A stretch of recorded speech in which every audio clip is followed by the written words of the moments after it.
professors from university, director, medicinal plant board, regional director, पधारे हुए सभी किसान भाइयों, लेडीज एंड जेंटलमैन। तो ये जो टॉपिक जिस पे मैं बोलने जा रहा हूँ, सैंडल कल्टीवेशन एंड मैनेजमेंट, ये एक इश्यू जो चंदन से संबंधित है उसको थोड़ा क्रिस्टल फॉर्म में प्रेजेंट करने की कोशिश की है। बिफोर मैं अपना प्रेजेंटेशन को आगे बढ़ाऊँ, चंदन है, इसकी 18 स्पीसीज मानी जाती है, उनमें से 2 लुप्त हो चुकी है और 16 स्पीसीज है। उनमें इंडियन सैंडलवुड, जिसको अपन सफ़ेद चंदन भी बोलते हैं, और इंटरनेशनल मार्केट में इसको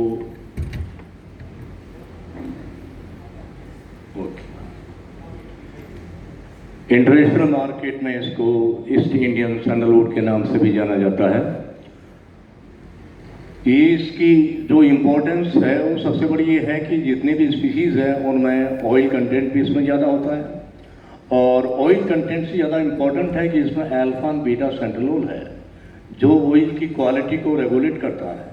वो 80 से 90% होता है, और वर्ल्ड क्लास परफ्यूम में इसको एज ए फिक्सेटिव यूज़ करते हैं।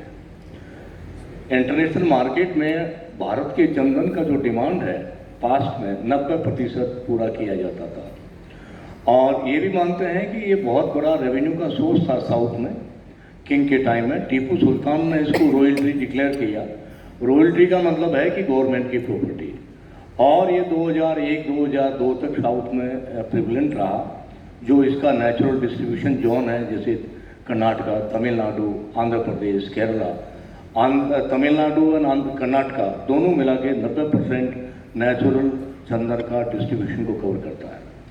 चंदन इन स्टेट्स के अलावा भी पास्ट में माइग्रेट हुआ है, इंट्रोड्यूस किया गया है, जिसमें अब जो पाया जाता है उसमें नेचुरलाइज हुआ है वो महाराष्ट्र है, गुजरात है, राजस्थान है, मणिपुर है, आसाम है, इवन कुछ पार्ट ऑफ पंजाब का एरिया भी है, और कल्टीवेशन जो है वो मोर और लेस साउथ कंट्री अभी इसका चल रहा है।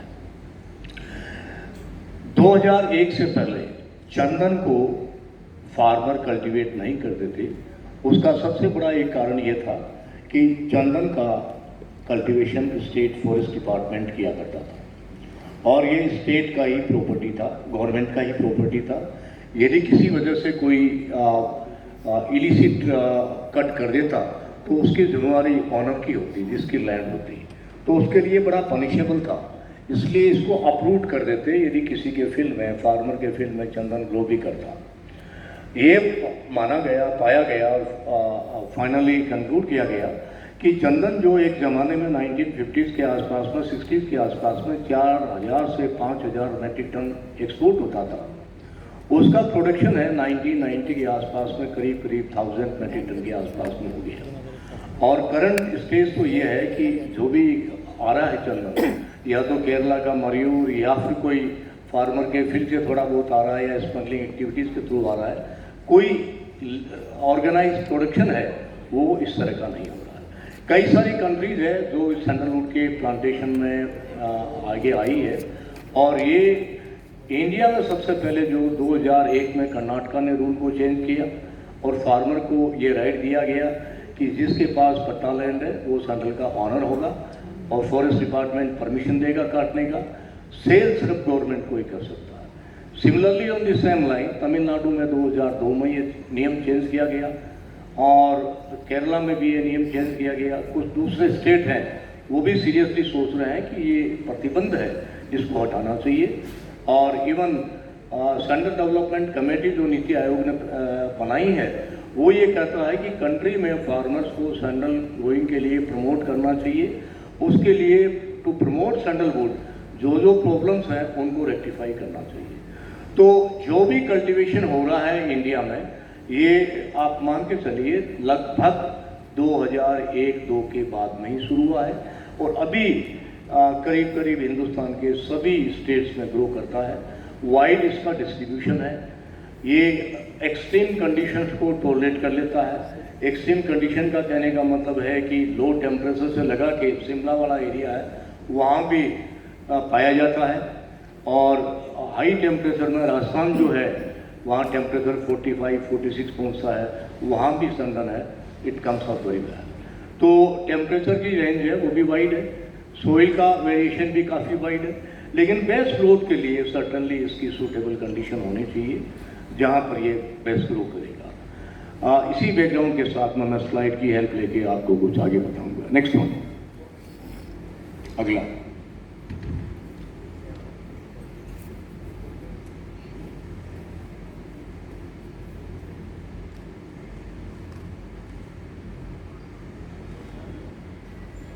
इसके बारे में मैंने आपको बताया। तीसरा पॉइंट जो है ये हेमी रूट पैरासाइट प्लांट है। हेमी रूट पैरासाइट का मतलब ये हुआ कि इसकी ग्रोथ के लिए दूसरे प्लांट की आवश्यकता होती है, जिससे ये नाइट्रोजन, पोटेशियम और सैप जो रेडीमेड है उसको ये अपटेक करता है और प्लांट की ग्रोथ बूस्ट होती है। यदि सैंडलवुड का होस्ट नहीं होगा तो उसकी लीफ येलो पैल होगी, ग्रोथ स्लो होगी, और हो सकता है कि सर्वाइवल रेट भी उसकी बहुत कम हो जाए। तो जो होस्ट है उसकी आवश्यकता बहुत शुरू से होती है प्लांटेशन नर्सरी स्टेज में, और नर्सरी के बाद में जो फील्ड में प्लांटिंग करते हैं उस स्टेज में भी होस्ट की अति आवश्यकता होती है। होस्ट में होस्टोरिया बनते हैं, जिसका फोटो मैं अगली स्लाइड में कहीं दिखाऊंगा। ये होस्टोरिया होस्ट प्लांट की रूट के साथ में ग्राफ्टिंग कर लेता है और न्यूट्रिएंट को ड्रॉ करता है और अपनी ग्रोथ को सपोर्ट करता है। होस्ट इसमें वैसे तो दो तरह के यूज करते हैं, लेकिन बेस्ट ग्रोथ के लिए तीन तरह के भी कर सकते हैं। दो तरह के, एक प्राइमरी होस्ट है जो चंदन के पौधे के साथ में लगाया जाता है, दूसरा लॉन्ग टर्म है जो सैंडल के गेस्टेशन पीरियड तक उसको सपोर्ट करता है ग्रोथ के लिए, और तीसरा जो मैं बता रहा हूँ वो इंटरमीडिएट है, क्योंकि लॉन्ग टर्म होस्ट और चंदन के बीच में रूट की कनेक्टिविटी में टाइम लगता है, और प्राइमरी होस्ट है ज़्यादा से ज़्यादा 2 साल तक सपोर्ट कर पाता है। इस बीच में सैंडल की ग्रोथ है वो थोड़ी स्टार्वेशन स्टेज में आ जाती है। यदि इंटरमीडिएट होस्ट होगा तो उसकी ग्रोथ है 3-4 साल तक और बूस्ट करेगा, और बाय द टाइम जो लॉन्ग टर्म होस्ट है वो चंदन की रूट के साथ में नेटवर्क बनाएगा और ग्रोथ बूस्ट होगी। अब ब्रॉडली जो इंडियन सैंडलवुड है वैसे तो कई कंट्रीज में इंट्रोड्यूस कर लिया, लेकिन नेचुरली जो है इंडिया, इंडोनेशिया, फिजी, ये मेन कंट्रीज है। और ये मैंने आपको बताया कि सबसे ज़्यादा ऑयल इसमें है। ऑयल से ज़्यादा इंपॉर्टेंट है अल्फा बीटा सेंट्रोल। अल्फा बीटा सेंट्रोल है ये मोस्ट इंपॉर्टेंट जो प्रॉपर्टीज है ऑयल की वो है, इसकी वजह से इसकी ग्लोबल इंपॉर्टेंस है। ये फिक्सेटिव की फॉर्म में यूज करते हैं परफ्यूमरी में। नेक्स्ट, ये एवरग्रीन ट्री, एवरग्रीन का मतलब है कि हरा ट्री है, इसकी पत्तियां कम झड़ती है, और वैसे तो आज की स्टेज पर ये मानते हैं कि सी लेवल से लगा के 1500 मीटर की एल्टीट्यूड पे ये ग्रो कर जाता है।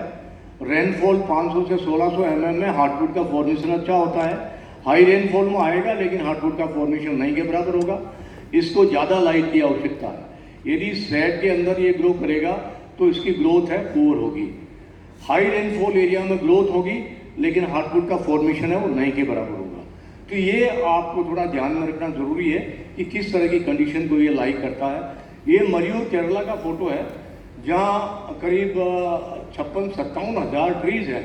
सिर्फ कंट्री में यही एक ऐसी जगह है जहाँ पर round the clock dog squad plus forest guard का प्रोटेक्शन होता है, और यहाँ से सीड का कलेक्शन भी करते हैं।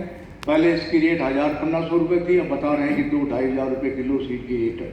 तो जब तक हमारे पास में सीड ओड चार्ट नहीं बनते हैं, like seedling seed orchard, clonal seed orchard यानी सुपीरियर सीड का सोर्स, तब तक हमारे पास सबसे अच्छा सोर्स जो है नॉन सोर्स मरियूर का है।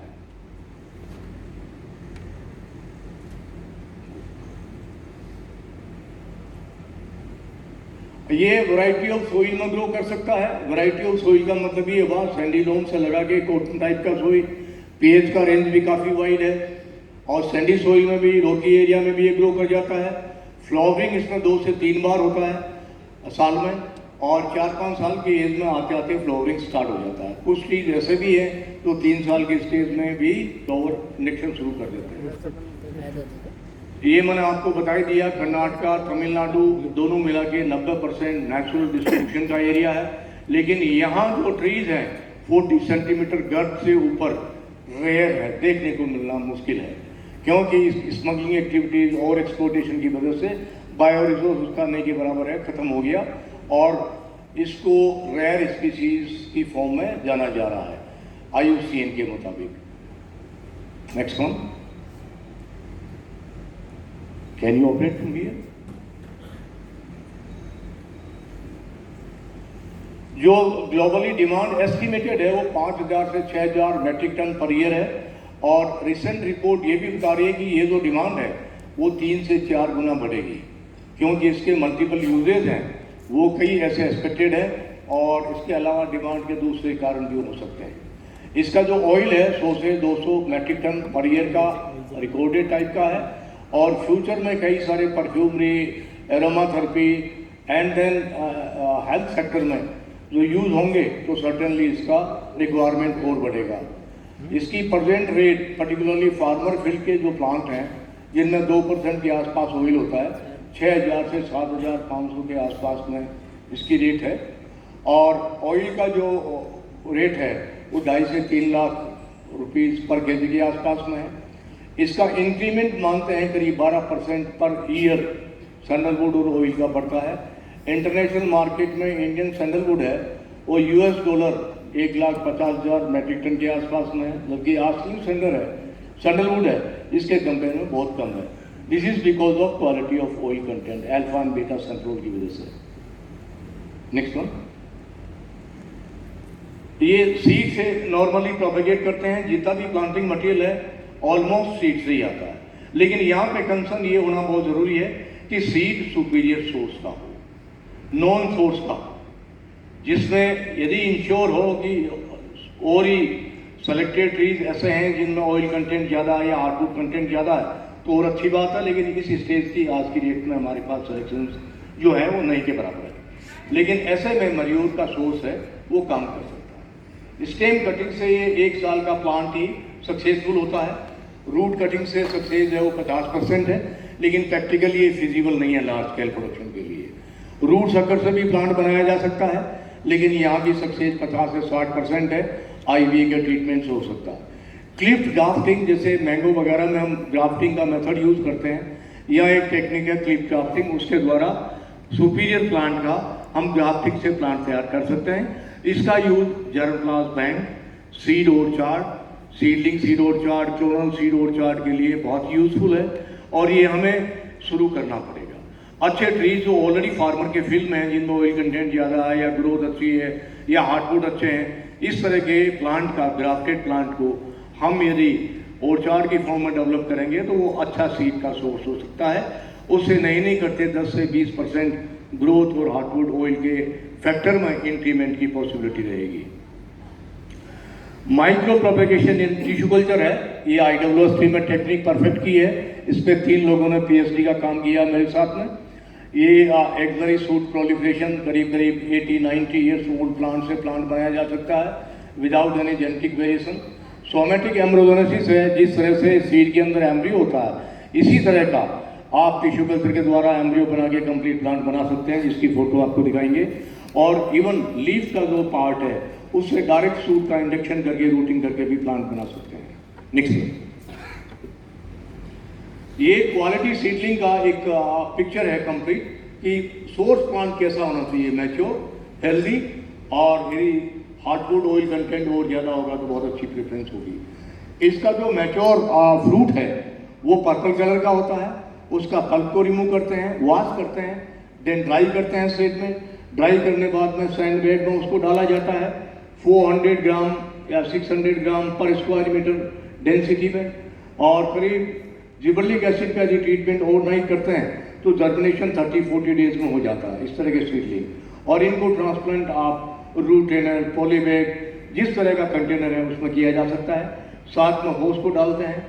एक्सपेरिमेंटल तौर पे अल्टरनेथेरा जो स्पीसीज जिसको लाल अमेंदी बोलते हैं, और इसके अलावा माइनोसा पूडिका, दोनों अच्छे होस्ट हैं जिनका इतना कंपटीशन नहीं है, ग्रोथ को बूस्ट करता है। ये रूट टेनर के अंदर है और ये पॉलीबैग्स के अंदर प्लांट्स है। इन्हीं प्लांट्स का ये फील्ड ट्रायल है। तो ये क्वालिटी प्लांटिंग स्टॉक प्रोडक्शन का एक समरी है। नेक्स्ट वन, तो जो प्लांट आप लेते हैं, खरीदते हैं प्लांटिंग के लिए, आप इंश्योर करिए कि वो प्लांट है वो रोबस्ट है, जेनेटिकली सुपीरियर सोर्स का, ओरिजिन का है, और तभी आपको उसको यूज़ करना है। ये स्लाइड बड़ी इंपॉर्टेंट है आपके समझने के लिए कि होस्ट को क्यों डालते हैं। ये देखिए चंदन का बटन से स्ट्रक्चर है, ये इसको बोलते हैं होस्टोरिया, और यही होस्टोरिया है, ये होस्ट के प्लांट के रूट के साथ में जो वाई टाइप का रूट है उसके साथ में कनेक्शन बनाता है ये वाला, और यहाँ से न्यूट्रिएंट को ग्रो करता है और चंदन को सपोर्ट करता है। ये होस्ट प्लांट है और ये चंदन का प्लांट है। ये रूट रनर में है जिसमें प्लग फॉर्मेशन बना हुआ है। तो ये बड़ा इंपॉर्टेंट है, जिस होस्ट में ज़्यादा रूट का फॉर्मेशन होगा उतना ही पॉसिबिलिटी होस्ट फॉर्मेशन की ज़्यादा होगी और ये प्लांट को सपोर्ट करेगा। नर्सरी में तो ये प्राइमरी होस्ट जो अर्जनथरा है सपोर्ट करता है, ये जिसको लाल मेहंदी बोलते हैं। फील्ड में भी 1 से 2 साल तक ये चंदन की ग्रोथ को सपोर्ट करता है। Next one. ये स्लाइड दिखाने का कारण ये है कि गुजरात के एक इनोवेटर फार्मर है जिसने लार्ज स्केल प्लांटेशन भी किया, उसने अपनी नर्सरी भी प्रमोट करने के लिए किया। कई सारे फार्मर्स और भी हैं जो सैंडल के प्लांट्स प्रोड्यूस करते हैं, लेकिन ज़्यादातर ऐसे हैं जिनका ओरिजिन सीड का पता नहीं है और न ही सीड की क्वालिटी का कोई पता रहता है। ये आनंद का एक नर्सरी है जहाँ पर सीड सोर्स है वो नॉन है मयूर का, और सीडलिंग की क्वालिटी है उस पर भी कंसर्न रखा जाता है।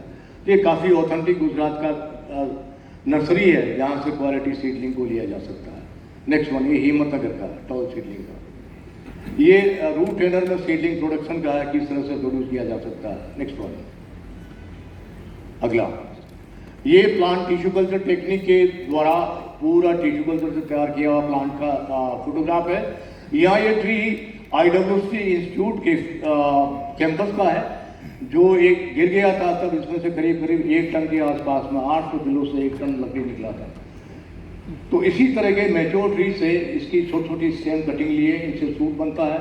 इन सूट्स को फर्दर मल्टीप्लाई करते हैं आर्टिफिशियल मीडियम कंट्रोल कंडीशन में, फिर इनमें रूट का फॉर्मेशन कराते हैं, एक्सपीटो रूटिंग कराते हैं। एक्सपीटो रूटिंग का मतलब ये हुआ ग्रीन हाउस कंडीशन में ट्रेस के अंदर आप रूट इंड्यूस करा सकते हैं, एक्सपीटो रूटिंग, फिर इनका हार्डनिंग होता है। इसको बोलते हैं एक्सवेरी सूट प्रोलिफरेशन, यानी cloning of superior plant. Next one, ये इसकी डिफरेंट हार्डनिंग की मेथड उनका फोटोग्राफ का पार्ट है। अगला नेक्स्ट वन, ये सोमेटिक एम्ब्रोजेनेसिस है। लीज से केलस बनता है, केलस से एम्ब्रियो लाइक स्ट्रक्चर बनता है, एक ट्यूब के अंदर हजारों एम्ब्रियोज बनते हैं और इनको लिक्विड मीडियम में डाल के भी हम इस तरह से एम्ब्रियोज बना सकते हैं जो हजारों की तादाद में होते हैं।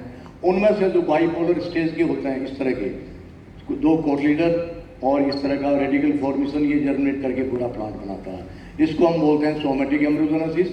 नेक्स्ट वन, ये इसका जर्मिनेशन है एम्ब्रियो का, टैप रूट फॉर्मेशन, सूट का formation, like by this one. Next one, ये इसका हार्डनिंग का फोटोग्राफ है। अगला नेक्स्ट वन, ये प्रूव करता है कि जो प्लांट टिश्यू कल्चर से प्रोड्यूस किए हैं उनका DNA फिंगरप्रिंटिंग ये कहता है कि ये जेनेटिकली सिमिलर है। 1 से 11 of string and tissue culture के प्लांट है और P पेरेंटल प्लांट है। इनमें आप देख रहे हैं पेंडिंग पैटर्न सिमिलर है, इसका मतलब ये टेक्निक सेफ है, इसका यूज किया जा सकता है। नेक्स्ट वन, ये इसकी छोटी सी फील्ड ट्रायल की हुई है 70 प्लांट की, जो करीब 7-8 साल का हो गया है बेवनाली एरिया में, और ये 2.5 ईयर का सैंडल का प्लांट है टिश्यू कल्चर बेस्ड, जो फ्लावर फॉर्मेशन भी शुरू कर रहा है। नेक्स्ट वन, क्वालिटी प्लांटिंग जो है बड़ा इंपॉर्टेंट है अपने प्लांटेशन प्रोग्राम में।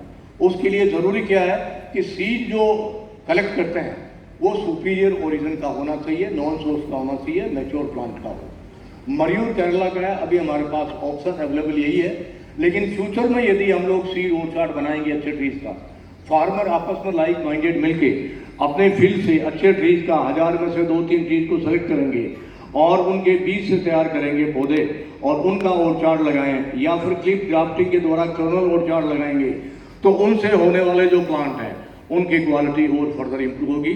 लेकिन टिल द टाइम हमारे पास में जो सोर्स है वो मयूर का ही अवेलेबल है। नॉन रोबस्ट सीडलिंग होना चाहिए जिसकी लेंथ है मिनिमम 30 से 45 सेंटीमीटर हो, और डायमीटर ये ज़्यादा इंपॉर्टेंट है, 3 से 5 mm का होना चाहिए, ब्राउन कलर का हो, ग्रीन कलर का ना हो, और इस तरह का जो प्लांट है वो एडवर्स कंडीशन को टॉलरेट कर सके, ये क्षमता उसमें होनी चाहिए। जब इन प्लांट्स को आप नर्सरी से लेते हैं तो वो लगाने से पहले 7 से 10 दिन तक अपने फील्ड में छाया में रखिए। जब नई पत्तियां आना शुरू हो जाती है तब आप आपको फिल्म है उसका यूज़ करना चाहिए। Next one. अब सबसे इम्पोर्टेंट है साइट का सिलेक्शन और लैंड प्रिपरेशन। देखिए साइट ऐसी हो जहाँ पर पानी नहीं भरता हो, वाटर को सबसे पहले तो आपको ये देखना है कि ये एक्टिविटी अप्रैल मई में शुरू कर देनी चाहिए यदि आपको जुलाई अगस्त में प्लांटेशन करना है तो। दूसरी बात है सोइल एंड वाटर का जो टेस्ट है वो करवा लेना चाहिए टू इंश्योर कि सोइल एंड वाटर की हेल्थ कैसी है, चंदन के लिए कितनी सपोर्टिव है, न्यूट्रेंट लेवल जो है उसमें डेफिशिएंसी कौन सी न्यूट्रेंट की है जिसको आप सप्लीमेंट कर सकते हैं, और साइट ऐसी हो जहाँ पर वाटर लॉगिंग नहीं हो, प्रॉपर ड्रेनेज हो, क्योंकि चंदन है ये पानी एक जगह इकट्ठा होकर टॉलरेट नहीं कर पाता है, फंगस की प्रॉब्लम आ जाती है, तो प्रॉपर ड्रेनेज हो, वाटर लॉगिंग कंडीशन नहीं हो। फील्ड से बुशेज को रिमूव, बुशेज एंड अनवांटेड जो पेड़ पौधे हैं उनको निकाल देना चाहिए। उसके बाद में डीप प्लॉइंग हो। ये आपका पहला पार्ट है site selection and land preparation का। नेक्स्ट वन, अगला देखिए स्पेसिंग जो है ये 2-3 चीजों पर निर्भर करता है। आपका इंटरक्रॉपिंग यानी हॉर्टिकल्चर, आप चंदन के साथ में यदि कोई क्रॉप लेना चाहते हैं तो वो उस पर भी निर्भर करता है, लॉन्ग टर्म होस्ट पर भी निर्भर करता है। लेकिन सबसे इंपॉर्टेंट बात ये है कि जो स्पेसिंग है ये स्टैंडर्ड मांगते हैं 5 × 5 मीटर का, और दूसरा स्पेसिंग 4 × 5 मीटर या मैक्सिमम 6 मीटर, और इससे कम किसी भी हालत में स्पेसिंग नहीं होना चाहिए। प्रिफरेबली ये 14 फीट के आसपास का होना चाहिए।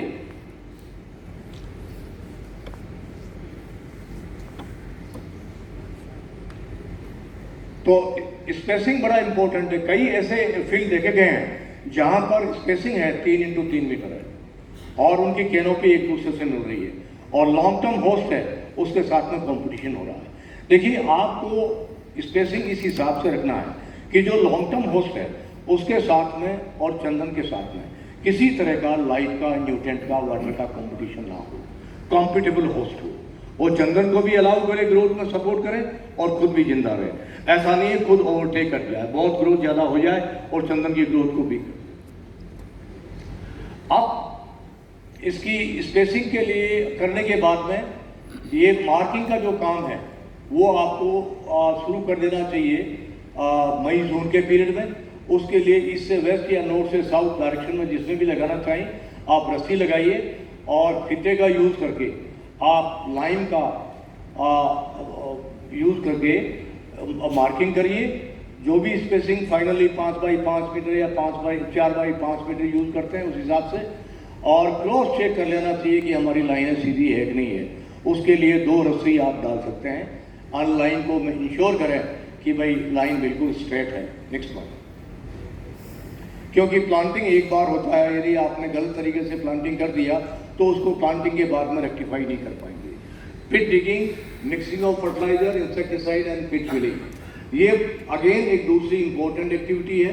वो डिपेंड करता है आपके सोइल पे। यदि सोइल सैंडी सोइल है या सैंडीलोम है उस केस में पिट की साइज छोटा है वो भी चल सकता है, 45 से 60 क्यूबिक सेंटीमीटर, और यदि हार्ड सोइल है तो उस केस में पिट का साइज बड़ा रखना आवश्यक होगा। रोकी सोइल, हार्ड सोइल, पिट की साइज 90 क्यूबिक सेंटीमीटर रखी जा सकती है, और उसमें फर्टिलाइजर का जो यूज करेंगे 45 × 60 क्यूबिक सेंटीमीटर पिट है, उसमें करीब 10 किलो कंपोस्ट फुल्ली डिग्रेडेड होना चाहिए या वर्मी कंपोस्ट का यूज कर सकते हैं, दिस इज अप्रॉक्सीमेटली, और करीब 500 ग्राम नीम केक यदि अवेलेबल है आपके पास ऐड करेंगे तो इसका एडिशनल इफेक्ट होगा।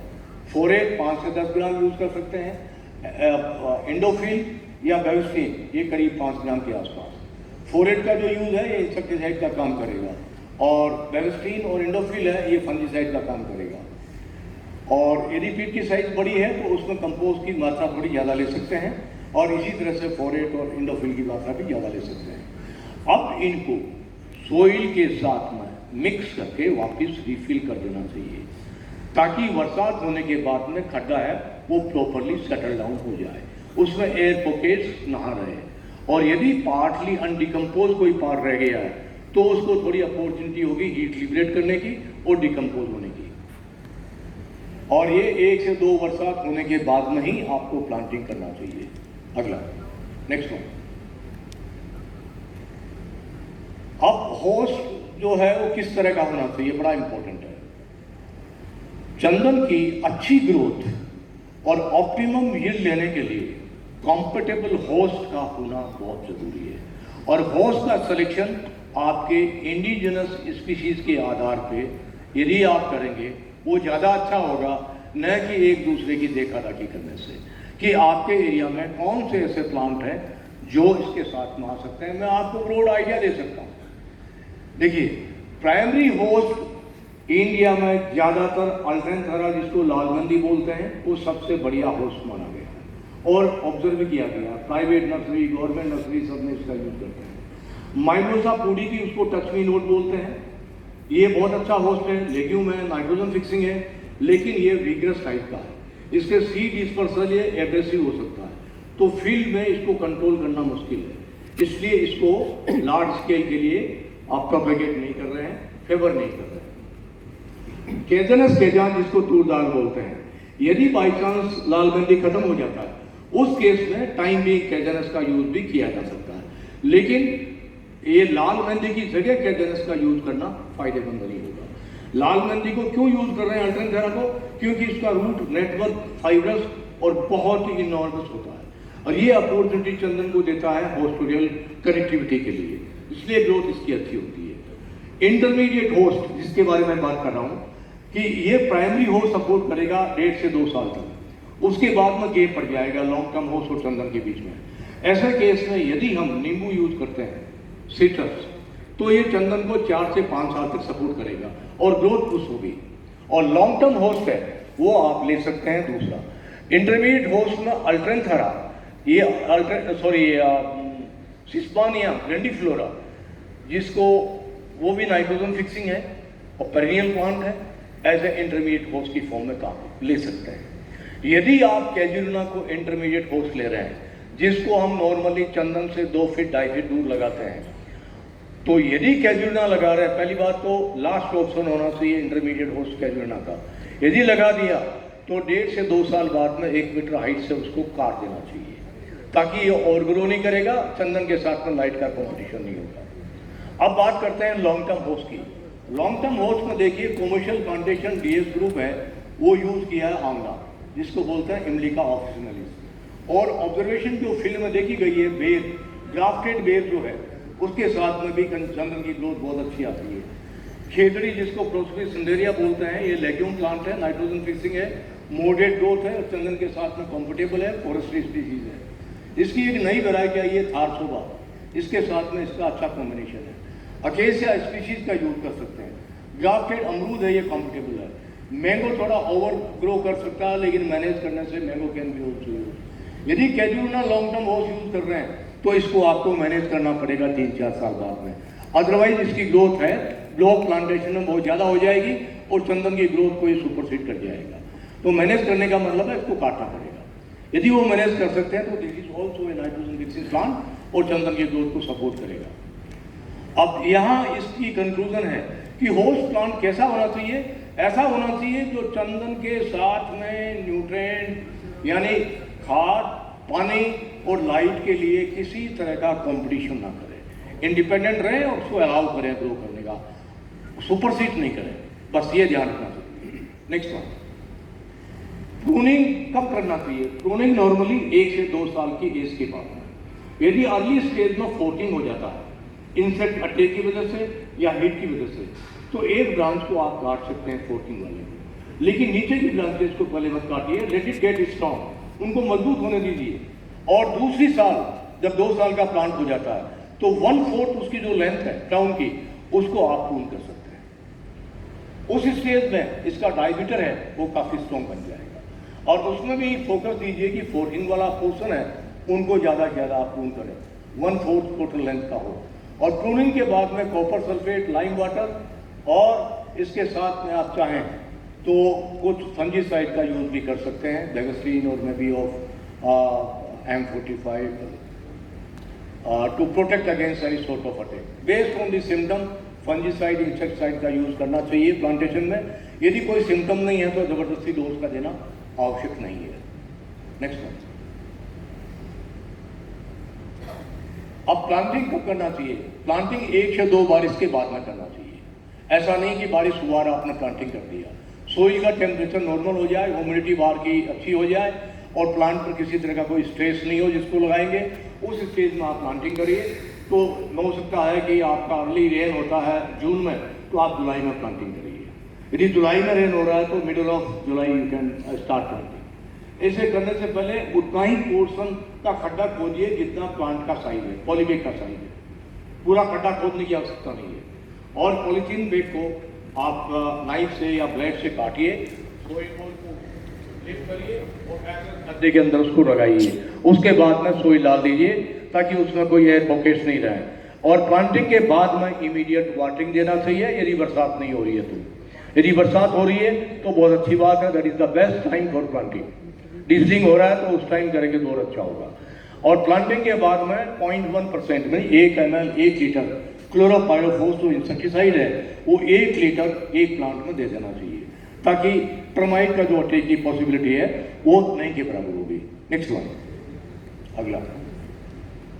इरिगेशन है वो दो तरह से किया जा सकता है। यदि हमारा ड्रेन सोइल है, सैंडिलॉम या सैंडी टाइप का है जिसमें वाटर लॉगिंग कंडीशन नहीं है, तो वहाँ पर इवन फ्लड इरिगेशन भी कर सकते हैं। लेकिन वाटर होल्डिंग कैपेसिटी सोइल की बहुत ज़्यादा है, तो ऐसे केस में ड्रिप इरिगेशन इज बेटर। और पानी को बचाना है तो उसके लिए भी ड्रिप इरिगेशन इज बेटर। लेकिन डबल लाइन होना चाहिए, सिंगल लाइन नहीं। इनिशियली आप सिंगल ड्रिप से काम चला सकते हैं, लेकिन सेकेंड ईयर आपको पैरेलली 2 लाइन ड्रिप की डालनी पड़ेगी अच्छी ग्रोथ के लिए। क्योंकि जितना राइजोस्फीयर जोन में पानी मिलेगा उतना ही रूट का नेटवर्क बढ़ेगा, और जितना रूट का नेटवर्क बढ़ेगा उतनी ग्रोथ भी फास्ट होगी, हॉस्पिटल कनेक्शन के चांसेस भी बढ़ेंगे। वीड्स को पीरियडिकली रिमूव कर देना चाहिए। और फ्रीक्वेंसी ऑफ इरिगेशन है ये डिपेंड करेगा क्लाइमेटिक कंडीशन पर। सब जगह एक तरह का थंब रूल नहीं हो सकता। ये थंब रूल ये कह सकते हैं कि सोइल का मॉइस्चर मेंटेन हो, ऊपर से ड्राई हो रहा है तो आप इरिगेशन जरूर दीजिए। सोइल का टेम्परेचर बढ़ना नहीं चाहिए, लेकिन एक्सेस वाटर है वो नहीं रहना, वो इसके लिए हाईली डेंजरस है। उसमें रोटिंग की प्रॉब्लम हो सकती है यदि वाटर होल्डिंग कैपेसिटी सोइल की ज़्यादा है तो। अब सोइल वर्किंग 2 से 3 बार, यानी बीज वगैरह को रिमूव करना, सोइल को लूज करना, ये 2 से 3 बार कर सकते हैं। फर्टिलाइजर की एप्लीकेशन यदि हमने जुलाई में प्लांटिंग किया है तो फरवरी के आसपास में हम फर्टिलाइजर दे सकते हैं, कंपोस्ट या वर्मी कंपोस्ट। उसके बाद में we can give in the month of August September, rain, बरसात के बाद में 2 बार देने से ये स्प्लिट डोज है, प्लांट की ग्रोथ को कॉन्टिन्यूस बूस्ट करेगी। एक बार देने के बजाय उसको 2 बार में हम दे सकते हैं, थोड़ा थोड़ा। बायो फर्टिलाइजर है ये, इसका बड़ा इंपॉर्टेंट रोल है। आप में से बहुत सारे लोग जानते होंगे, आजकल खेती में यूज भी करते हैं। इसमें फॉस्फोसोलुबलाइजिंग बैक्टीरिया जिसको पीएसबी बोलते हैं, अजोटोबैक्टर, अजोस्पर्मलम, पीएसबी का जो रोल है वो है मेन फॉस्फोरस और पोटेशियम अपटेक का सोइल से। और अजोटोबैक्टर, अजोस्पर्मलम है ये नाइट्रोजन फिक्सिंग का रोल है। इनको प्लस ट्राइकोडर्मा है